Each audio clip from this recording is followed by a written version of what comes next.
So now it's happened. How long does it take you to get deployed for the first time, and where is that to? Yeah, you mentioned Bill. I don't know if Bill knows me. He was in the teams for a while when I got over there, and someone I looked up to, and someone who had just a stellar reputation of doing everything right. And happy to hear that he was on this show. I haven't heard that name in a long time. So um, yeah, I mean, the way it worked was you went through Buzz, you did your 6 months of training at Buzz, then you did your 6 months of training at SQT. These times fluctuate, they constantly change, but let's just say you have a year of training, plus or minus, to finally become quote unquote, a SEAL and get your pin.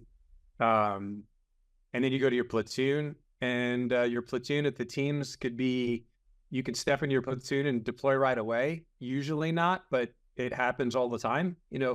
For the rest of the guys, they go to platoon, they work up 3, 6 months, 2 years, and that's what it's like. So some individuals, you're not going overseas for another 2 years. Everybody thinks the war is going to pass so quickly. I don't think anybody thought, as Bill mentioned, that we were going to be fighting a war for the next 20 years, 2 of them. And then on, other fronts, yes, it was, I tell people you got everything you asked for and more. And I have some friends that never did a peacetime deployment, just constantly deployed to Iraq or Afghanistan from the day they stepped in till the day they retired. That must, and we're going to get into kind of the mental aspect of that a little later here. Where was the first place you deployed to once you finally left and you were in the war? Was it Iraq or Afghanistan? I deployed to Afghanistan in 2005. And yeah, it was everything I asked for. It was, I'll say it was great.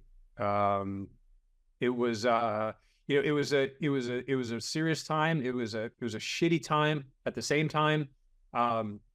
My task unit was it was a lone survivor task unit. So there was we just had a significant loss of friends from our sister platoon, and we had we were sitting in Germany waiting for them to, we kind of do the high five and switch out after several months of deployment.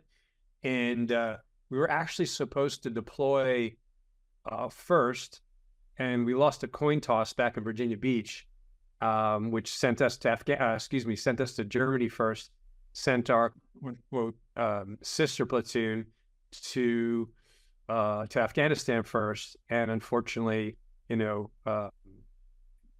think the story. The helicopter got hit by an RPG, and we lost. We lost almost all of our sister platoon.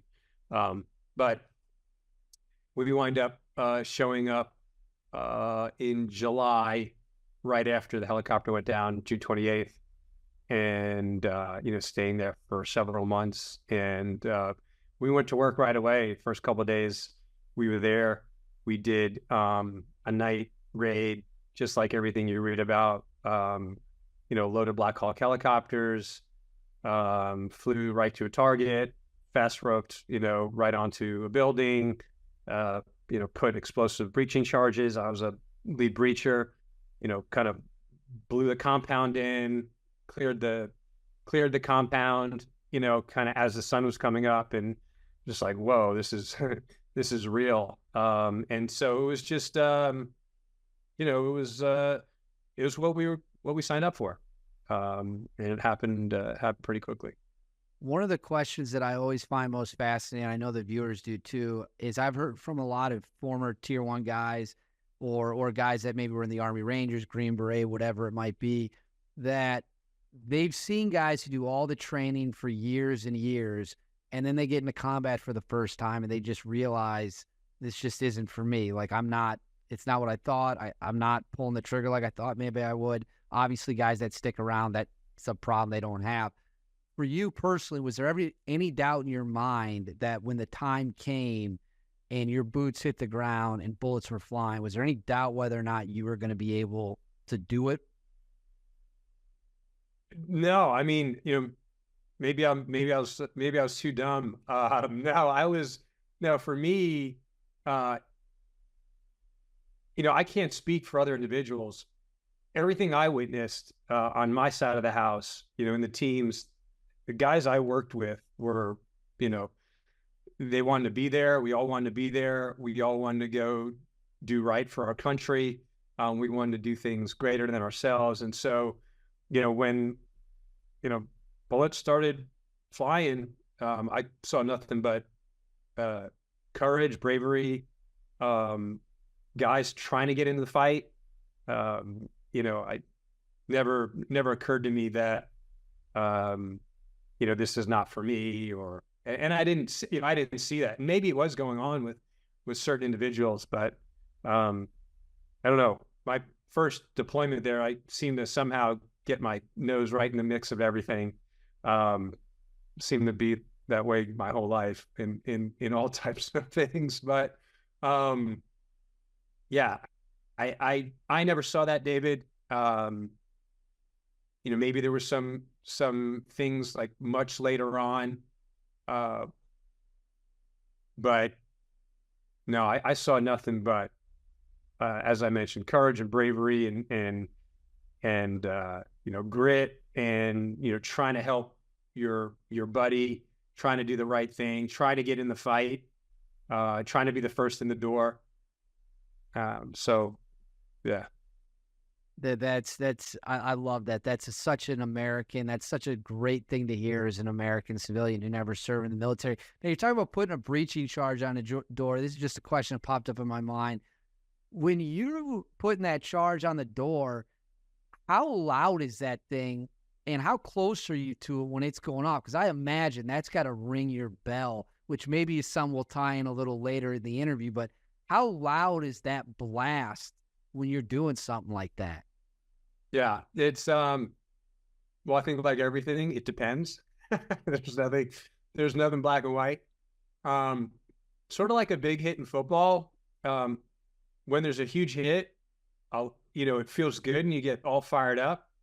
And then when you're on the receiving end, you get up slowly and kind of wring your head and go, "Oh man, that really sucked." It rattled your teeth and you saw stars, or you were kind of knocked unconscious for a few seconds. That's kind of what explosions are like. Also, you can. I loved explosions. I loved football. I loved contact. Again, I loved being on the offensive end of it. And, even a good hit that rocked your world, you see stars, you kind of shake your head and go, "Oh yeah." Because that's what makes you feel alive, right? But then, there were other times, and that's what it was like with breaching too. I felt like every time a charge went off, or, you felt that concussion of a grenade or a shoulder fired, rocket. Yeah, it was great. But then there were other times where you went, "Oh shit, I was a little too close to that one." And there's, training is a lot easier. There's a lot more safety built in for obvious reasons. There's minimum safe distances, David, that you're supposed to be at to make sure that these calculations are done to protect you, protect your body, protect your brain. I don't think we knew at the time, how what the effect of our mind and body would be. I think now we're seeing that we probably took a lot more than we needed, or was probably good for us. But it's the loudest thing you've ever heard, ever. I mean, the loudest plane you've ever heard flying overhead, or in a subway system, or I'm trying to make it where an individual listening could understand. But you wear ear protection for a reason. I mean, if you don't, you're going to blow your ears out, 100%. Pulling the trigger and shooting a weapon that's not suppressed is loud enough. Shooting indoors is even worse. Now, this is without ear protection. Shooting off an explosive charge or being near an explosion without any ear protection is just that much worse. And so it can be, it can be deafening. It can be deafening. So If I'm in a room and, I'm in the room that the breach is on the other side of the door, is that blast so loud that it's almost like a flashbang going off? Like, am I going to be disoriented if I'm on the other side of that door to the point to where I'm not even going to have any idea what's going on when people start coming through?